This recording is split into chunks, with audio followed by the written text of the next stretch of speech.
পন্থায় নামাজ পড়েন, সুললিত কণ্ঠে তেলাওয়াত করেন, মক্কার তারাবি দেখেন, মদিনার তারাবি দেখেন, অনেক সুন্দর তারাবি। রাকাত সংখ্যা নিয়ে ঝগড়া করেন না। সামনে একটা ঝগড়া আসবে 20 রাকাত না 8 রাকাত, তারপরে আবার ঝগড়া আসবে ঈদের তাকবীর কতটা, আর ঝগড়া তো শেষ নাই। আস্তে আস্তে আস্তে আস্তে ইসলামের বিরোধী শক্তি যারা, তারা বিশ্বের নেতৃত্ব দেওয়ার আসনে চলে গেছে, আর আমরা আপোষে এই মারামারি কাটাকাটি ঝগড়া নিয়ে পড়ে আছি। বিশ্বাস করছেন? এই হচ্ছে বাস্তবতা। কে কার গীবত করবে, কে কাকে অপবাদ দিবে, কে কার উন্নতি দেখে টেনে নামাবে, কে কাকে হিংসা করবে, কোন দলকে কাদা ছড়াছড়ি করবে, কোন আলেমকে, কোন বক্তাকে, এগুলো চলছে সমাজে। আর ইখতিলাফি মাসআলাগুলোকে নিয়ে আমরা এতটা সময় নষ্ট করেছি, এই সময়ে ইসরায়েল 70 বছর এগিয়ে গেছে। কথা বুঝতে পারেন না মনে হয়। সামনে দেখেন কি হয়। সামনে সে বিশ্বকে নেতৃত্ব দিবে, দেখে নিয়ে। ও মুসলিমদের নাকের ডগার উপর বসে সারা বিশ্বকে নেতৃত্ব দিবে। মুসলিমরা কিচ্ছু করতে পারবে না যতক্ষণ না ইমাম মাহদী আসছে, তার আগ পর্যন্ত। ইল্লা মাশাআল্লাহ, ইল্লা মাশাআল্লাহ। যদি আল্লাহ পাক কিছু বান্দাকে খাস করে নেন, সেটা আলাদা বিষয়। মানে এখনো এই পৃথিবীতে এমন কিছু বান্দা আছে যারা কশ্চিনকালেও জালেমের সামনে মাথা নত করবে না, যারা হকের উপর থাকবে, যারা ইসলামের বিরোধী শক্তিকে ছাড় দিবে না, এমন বান্দাও পৃথিবীতে আছে। তাদের কথা ভিন্ন। বেশিরভাগ মুসলিমই লাহুম কুলুবুন লা ইয়াফকাহুনা বিহা, এরকম পর্যায়ে পড়ছে। হৃদয় আছে, উপলব্ধি করে না, চোখ আছে, দেখে না, কান আছে, শোনে না। এগুলোর ইখতিলাফ বাদ দিয়ে আপনি স্থিরভাবে নামাজের রাকাত সংখ্যা না, আপনি কোয়ালিটি বাড়াবেন। নামাজটা কত সুন্দর হচ্ছে, এটা একটা ফ্যাক্ট। এবং তারাবির নামাজটাকে এনজয় করেন।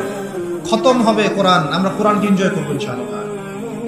এরপরেও শেষ রাত্রে আপনি চেষ্টা করেন নিজে ওঠার জন্য পরিবারের লোকজনকে ওঠানো। আসো 2 রাকাত নামাজ পড়ি, আসো 4 রাকাত নামাজ পড়ি। সেহরি করার 1 ঘন্টা আগে ওঠা যাবে না? সেহরি করার 1টা ঘন্টা আগে উঠলেই কিন্তু আমি মিনিমাম 5-6 রাকাত, 8 রাকাত, 10 রাকাত নামাজ পড়তে পারবো। 2 রাকাত তো পারবো কমসে কম। 2 রাকাত পড়ে একটু তাসবিহ তাহলিল করে, একটু কোরআন তেলাওয়াত করে আল্লাহর কাছে হাত তুলে দোয়া করা যাবে না? ওই সময় আল্লাহ পাক প্রথম আসমানে নেমে আসেন, সুবহানাল্লাহ। এসে বলেন, কে আমাকে ডাকবে, আমি তার ডাকে সাড়া দিব। কে আছে আমার কাছে কিছু চাইবে, আমি তোমার চাওয়া পূরণ করব। কে আছো আমার কাছে ক্ষমা চাইবে, আমি তোমাকে ক্ষমা করে দেব। আল্লাহ পাক ফজর পর্যন্ত এটা বলতে থাকে। একটা কাজ, রাতের বেলা তারাবির সালাত, রাতের বেলা তারাবি মসজিদে জামাতে পড়ার চেষ্টা করবেন, এবং সবচেয়ে সুললিত কণ্ঠে যিনি তেলাওয়াত করতে পারেন তাকে ইমাম বানাবেন। নামাজটা এনজয় করা যায় যেন। রুকু করলে সেজদা পাই না, এমন নামাজ দরকার নাই। আমার কথায় মন খারাপ করছেন? রুকু করলে সেজদা পাই না, এমন নামাজের দরকার নাই। ধীর স্থিরভাবে নামাজ পড়েন, মধ্যম পন্থায় নামাজ পড়েন, সুললিত কণ্ঠে তেলাওয়াত করেন, মক্কার তারাবি দেখেন, মদিনার তারাবি দেখেন, অনেক সুন্দর তারাবি। রাকাত সংখ্যা নিয়ে ঝগড়া করেন না। সামনে একটা ঝগড়া আসবে 20 রাকাত না 8 রাকাত, তারপরে আবার ঝগড়া আসবে ঈদের তাকবীর কতটা, আর ঝগড়া তো শেষ নাই। আস্তে আস্তে আস্তে আস্তে ইসলামের বিরোধী শক্তি যারা, তারা বিশ্বের নেতৃত্ব দেওয়ার আসনে চলে গেছে, আর আমরা আপোষে এই মারামারি কাটাকাটি ঝগড়া নিয়ে পড়ে আছি। বিশ্বাস করছেন? এই হচ্ছে বাস্তবতা। কে কার গীবত করবে, কে কাকে অপবাদ দিবে, কে কার উন্নতি দেখে টেনে নামাবে, কে কাকে হিংসা করবে, কোন দলকে কাদা ছড়াছড়ি করবে, কোন আলেমকে, কোন বক্তাকে, এগুলো চলছে সমাজে। আর ইখতিলাফি মাসআলাগুলোকে নিয়ে আমরা এতটা সময় নষ্ট করেছি, এই সময়ে ইসরায়েল 70 বছর এগিয়ে গেছে। কথা বুঝতে পারেন না মনে হয়। সামনে দেখেন কি হয়। সামনে সে বিশ্বকে নেতৃত্ব দিবে, দেখে নিয়ে। ও মুসলিমদের নাকের ডগার উপর বসে সারা বিশ্বকে নেতৃত্ব দিবে। মুসলিমরা কিচ্ছু করতে পারবে না যতক্ষণ না ইমাম মাহদী আসছে, তার আগ পর্যন্ত। ইল্লা মাশাআল্লাহ, ইল্লা মাশাআল্লাহ। যদি আল্লাহ পাক কিছু বান্দাকে খাস করে নেন, সেটা আলাদা বিষয়। মানে এখনো এই পৃথিবীতে এমন কিছু বান্দা আছে যারা কশ্চিনকালেও জালেমের সামনে মাথা নত করবে না, যারা হকের উপর থাকবে, যারা ইসলামের বিরোধী শক্তিকে ছাড় দিবে না, এমন বান্দাও পৃথিবীতে আছে।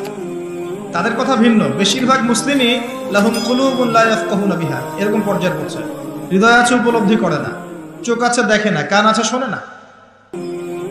এগুলোর ইখতিলাফ বাদ দিয়ে আপনি স্থিরভাবে নামাজের রাকাত সংখ্যা না, আপনি কোয়ালিটি বাড়াবেন। নামাজটা কত সুন্দর হচ্ছে, এটা একটা ফ্যাক্ট। এবং তারাবির নামাজটাকে এনজয় করেন। খতম হবে কোরআন, আমরা কোরআনকে এনজয় করবো ইনশাআল্লাহ। এরপরেও শেষ রাত্রে আপনি চেষ্টা করেন নিজে ওঠার জন্য পরিবারের লোকজনকে ওঠানো। আসো 2 রাকাত নামাজ পড়ি, আসো 4 রাকাত নামাজ পড়ি। সেহরি করার 1 ঘন্টা আগে ওঠা যাবে না? সেহরি করে 1টা ঘন্টা আগে উঠলেই কিন্তু আমি মিনিমাম 5-6 রাকাত 8 রাকাত 10 রাকাত নামাজ পড়তে পারবো। 2 রাকাত তো পারবো কমসে কম। 2 রাকাত পড়ে একটু তাসবিহ তাহলিল করে একটু কোরআন তেলাওয়াত করে আল্লাহর কাছে হাত তুলে দোয়া করা যাবে না? ওই সময় আল্লাহ পাক প্রথম আসমানে নেমে আসেন, এসে বলেন, কে আমাকে ডাকবে আমি তার ডাকে সাড়া দিব, কে আছে আমার কাছে কিছু চাইবে আমি তোমার চাওয়া পূরণ করব, কে আছো আমার কাছে ক্ষমা চাইবে আমি তোমাকে ক্ষমা করে দেব। আল্লাহ পাক ফজর পর্যন্ত এটা বলতে থাকে।